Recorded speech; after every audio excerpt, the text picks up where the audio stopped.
Welcome back. So in this session, we're going to dive into advanced style sheets. Now, if you're new to InDesign, this might go over your head completely. But I want you to remember that what you're about to see is possible because at some point you're going to come across a situation where you would need to do something like this. Now, I'll explain it pretty slowly so that you can understand. If you're used to InDesign already, you might understand the power behind this. So, let's say, for instance, we have a situation where we have 3 blocks of text that has to have the exact same look. Okay, and we will define that look in a moment. Now, imagine that you're doing like a medical journal. And there's not just 3 occurrences of this, there's 100 where we're listing companies and those blocks have to have a certain look. Now, you should be familiar with character, object, paragraph, and nested styles by now. So, what if, and on page 10 and 11 of your document, now what if we wanted this block of text to firstly have a heading with a certain size, and it's defined over here. Now let me jump over here and just explain to you what we want. We have 4 paragraphs here. We have the heading, we have the author of the article, then we have the first paragraph, then we have a second paragraph, and of course the third paragraph. So we want to create a certain style for our heading. And what can record a style again? What can record the settings for that style? A paragraph style, of course. So we would need 1 paragraph style to define the look of the heading, then 1 paragraph style for the look of the author, then 1 style for the first paragraph because we might want to do something like a drop cap over here. And then of course the rest of the paragraphs should pretty much look the same. Maybe the text can be justified or anything like that. Now, with 1 click, let me zoom back. With just 1 click of what I'm going to call an object superstyle, look what happens. Boom. Everything is formatted. Our first word is a dark blue. The rest of our header or our heading is a light blue. We have the author in red. We have a specific look for that. We have the first paragraph of a drop cap. And we have our rest of our paragraphs just normal. Now, because I've defined that superstyle, if I click on the next block and I just apply it, the exact same look and the exact same look. How incredibly powerful is that? Now, I drew up a diagram to try and explain this to you.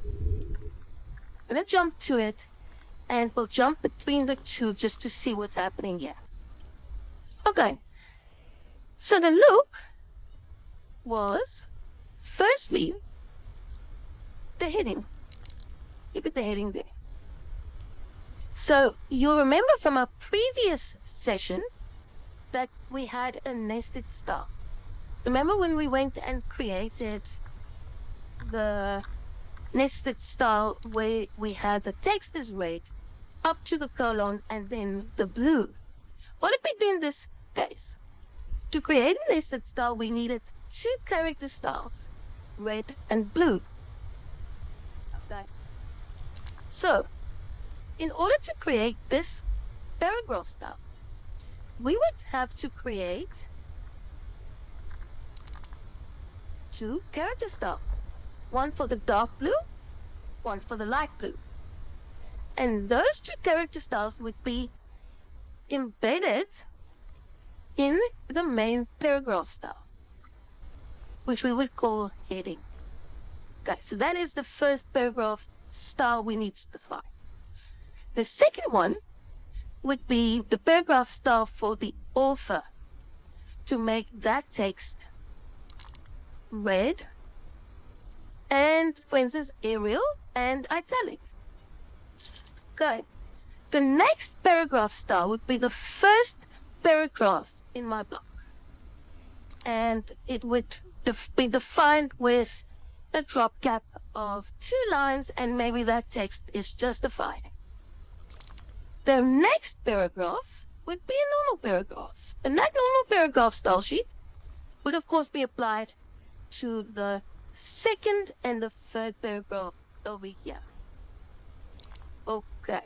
Now, the last style we need to create is the object style that gives the block the look, like for instance the purple background at the back fading out towards the bottom, as well as the stroke around the block, as well as the spacing and that drop shadow. Okay, so remember, an object style all has to do with the formatting of the block and all of its effects. Now, the thing to understand is that this object style, this super object style that we're creating, needs to trigger this whole process. Okay.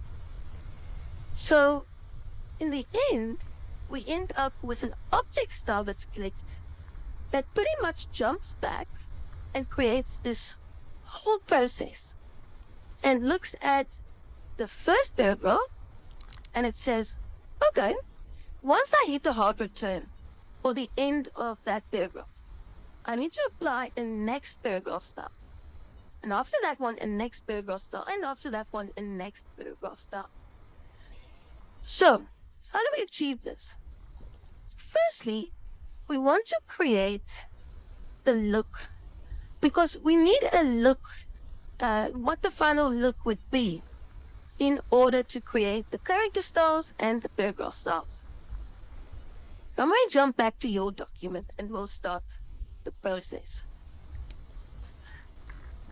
Okay, so we're going to use the first one over here to define what we want it to look like. And as the instructions on the previous page said, this heading needs to be 21 point size. There you go. We can actually, let's make it a little bit smaller. Go with 18. This first word of that paragraph style should be a dark blue. So we'll go and let's pick this blue. And the rest of that heading should be light blue. Something like that. And we can underline it. Okay. The author we said should be Arial. And that text can be a little bit smaller. We can make it 7 points. Let's make it even smaller, 6 point size. And we make it red. It's a full color red. And that font can be italic. Good. Our third paragraph of that method, because remember it's seen as the third paragraph.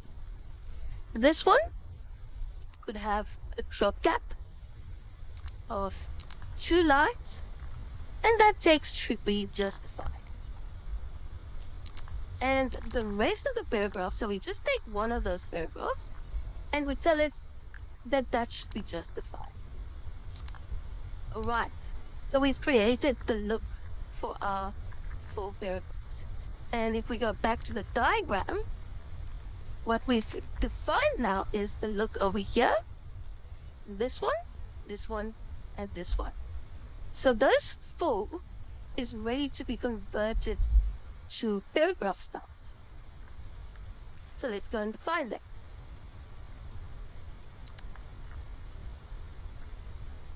So we pick the first one and we go to our paragraph styles. But before we do, remember this dark blue and this light blue? We needed to define character styles for that look first. So with the first word selected, we go to character style and we click on new character style and we'll call this dark blue. Okay, it's not based on anything else. And there you can see it's recorded all the settings currently on that as characters. Then we just select one of the second words where we've got the light blue. And we define that as light blue. Again, it's not based on anything. We just click OK. And we have our two character styles ready.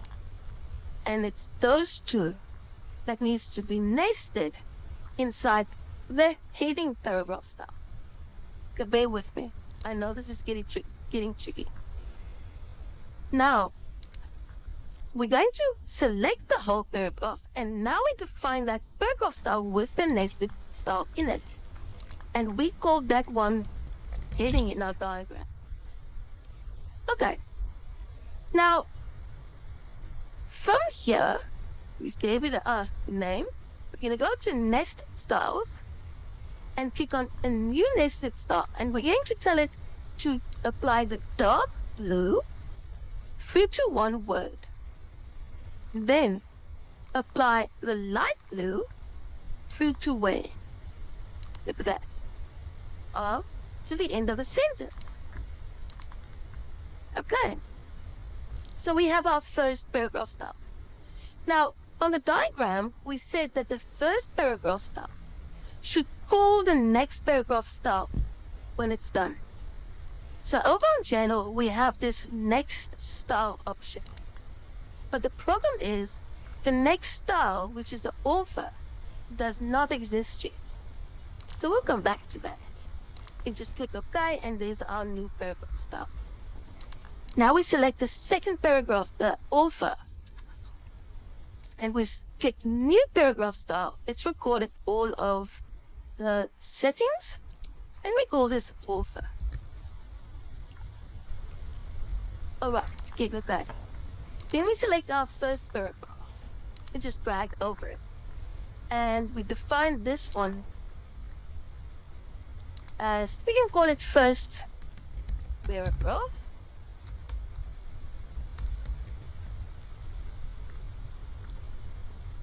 And over here, it says next style, same style. We'll come and change that in a moment.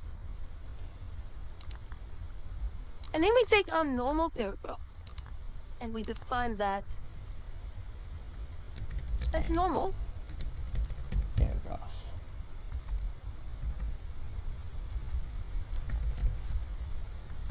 Good. Now we have all of our paragraph styles finished. Now lastly, we want to define the block to have a purple background that fades out towards the bottom. We want the spacing to be a little bit more on all the sides. We want a nice drop shadow. And then we want that object style to keep in this whole process that we had here to create that whole effect.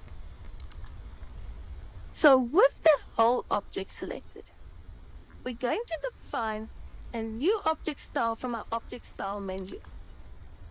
New object style. And we'll call this super style. And now watch carefully. We said we wanted to have a full. It's a purple full.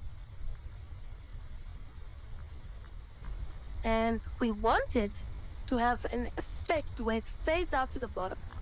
Now, very important.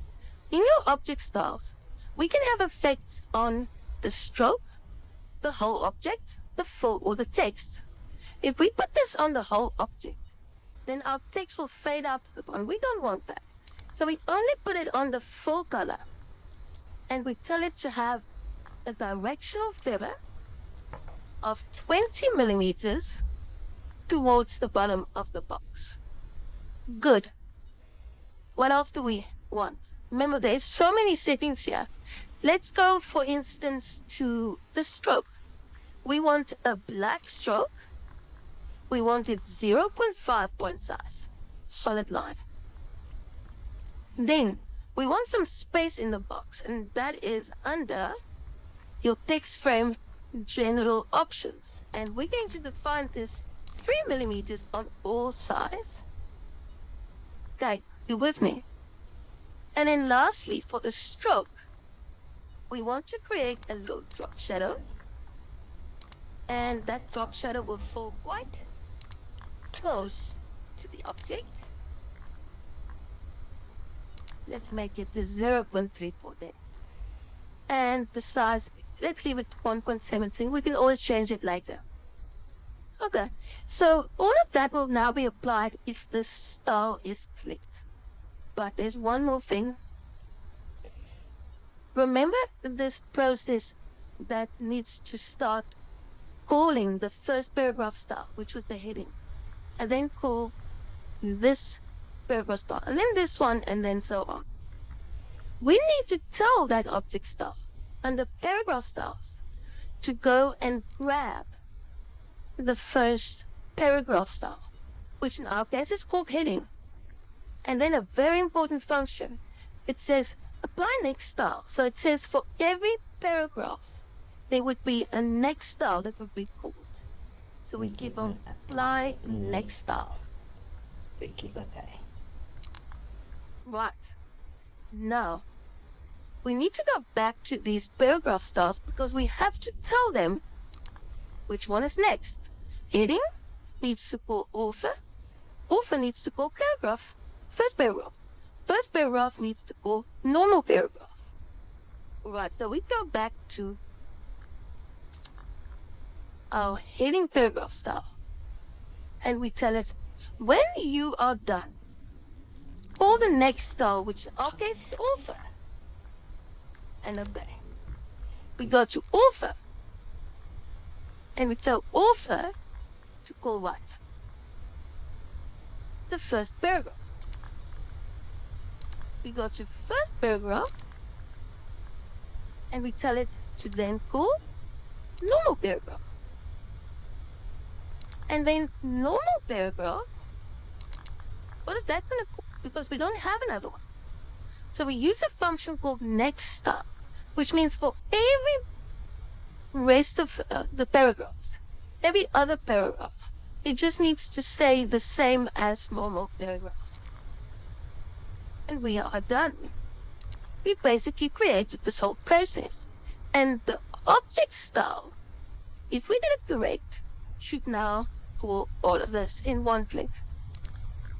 Let's test it.